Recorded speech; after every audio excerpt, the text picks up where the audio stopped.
Hey, it's still Ecology Week, and we're looking at cycles of matter. So, how matter cycles through ecosystems.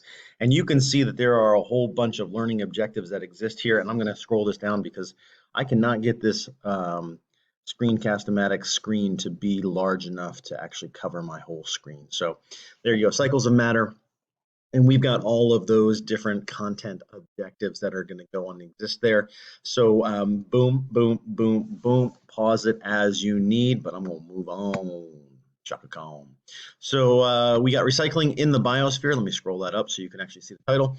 And then I don't need to read these bullet points to you, but I think as we go through that, the idea of geochemical cycles, bio, life, geo, earth or rock, and then chemicals.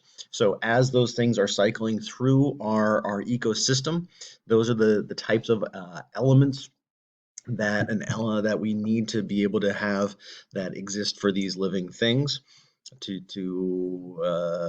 survive. So, and we have certain limiting factors that exist in these ecosystems, and it's kind of a way of just keeping things moving. So, a little bit of recycling in the biosphere, which is the title of that slide.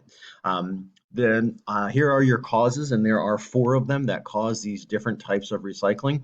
And let me scroll this down so you can see the 4 different types, and then boom, cutting that top part off.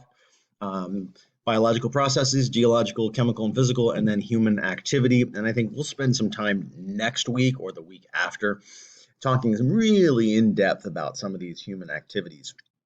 And this is where we're kind of leading. We're leading this to the practical application of ecology, ecological sciences, so that it can describe what's going on in our world and how we as humans are affecting it.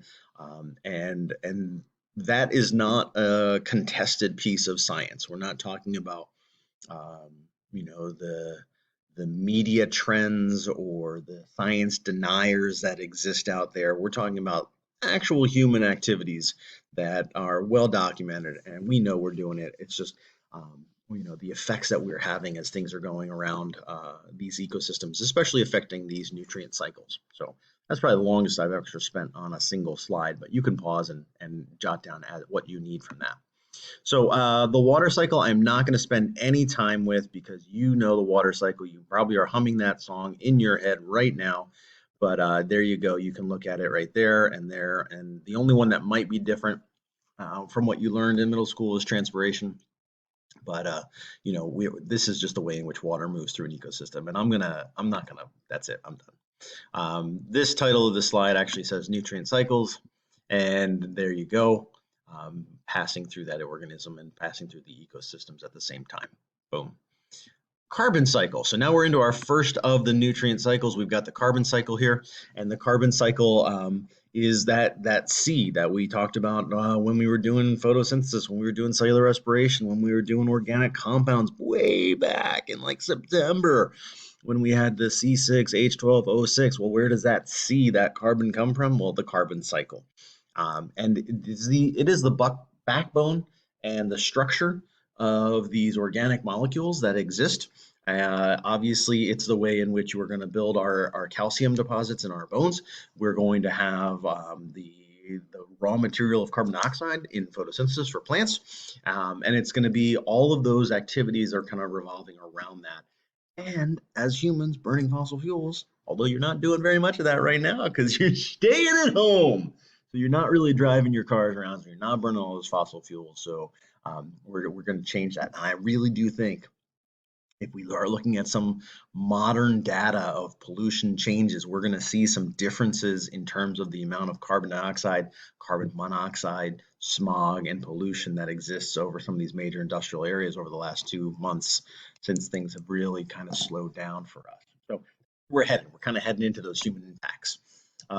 If we look at the way in which, in terms of an actual picture of it all, blue lines are biological, yellow lines are human, and I realize humans are biological organisms, but a little bit different. Let me scroll that just a little bit. Geologicals are green, and then also the physical chemicals are red. So you can kind of see and pause this as you need to kind of interpret and digest this.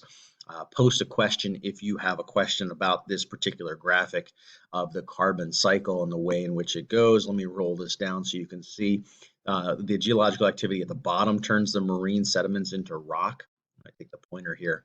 So right here, so we get this, and this then sequesters carbon. So we get carbon sequestration through geological activities. Mrs. Pulaski can speak in more detail and depth about that type of stuff. But there was once an idea that if we just pumped our carbon dioxide down into the ocean so that all the shellfish could take all that carbon dioxide, wouldn't that just make the most sense? They're clearly using it anyway to create their calcium carbonate shells. Why can't we just pump that in there? And the reason for it, as you know, and we were doing our exhalation of carbon dioxide into the test tubes, and we were doing the bubbly to turn it from one color to the other, that the color change was denoting the acidification of that solution. If we were to pump all of our carbon dioxide into the oceans for those shellfish to use, we would acidify the oceans and it would become acidic, which means that they would all die. And no, that's not gonna work. So the raw material is there, but then we also change the pH. So obviously there's a can't be doing that at the same time. But that's a nice throwback to your cellular respiration carbon export. You know, we're doing the color change, the yellow, blue to yellow. Remember that? Oh yeah, you remember? Maybe.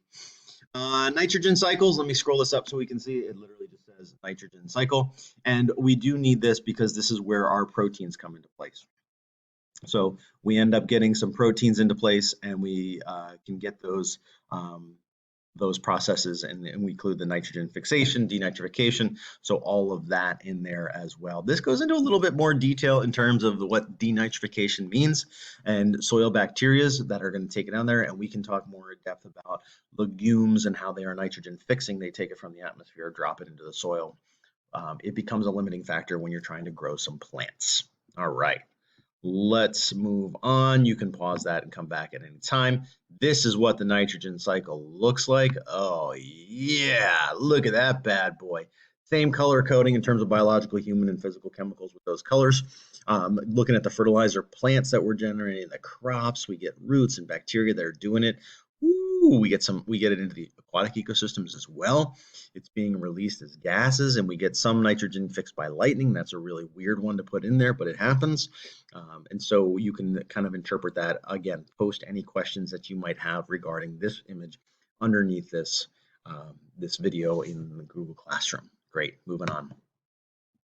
This is our phosphorus cycle, and this will be the last of the cycles for this video. Phosphorus is needed for molecules such as DNA and RNA, deoxyribonucleic acid, ribonucleic acid. They have phosphate backbones. What? And then that's what, obviously we need that in terms of building those molecules, which we're building all the time through mitosis.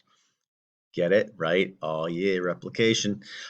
It's going to be stored in rock, so we have to actually mine phosphorus out, and then it gets slowly released. Now here's the problem. If you pump a lot of phosphorus into aquatic ecosystems, as a limiting factor, it's going to allow algal blooms to take over. It's going to allow bacteria to really bloom. That's going to make some massive impacts on ecosystems. All right, let's take a look at the image, and we will then call this video done. Get this one posted. Here is it, same color coding, biological, human, and geological. And it's not really that complex of a process, but if you can feel free to pause this and post any questions that you might have about these 3 cycles. Sorry, this video went a little bit longer than I intended, but I'm going to stop it right here at 9 minutes. Hope everything's going well for you, and post questions as you need and stop.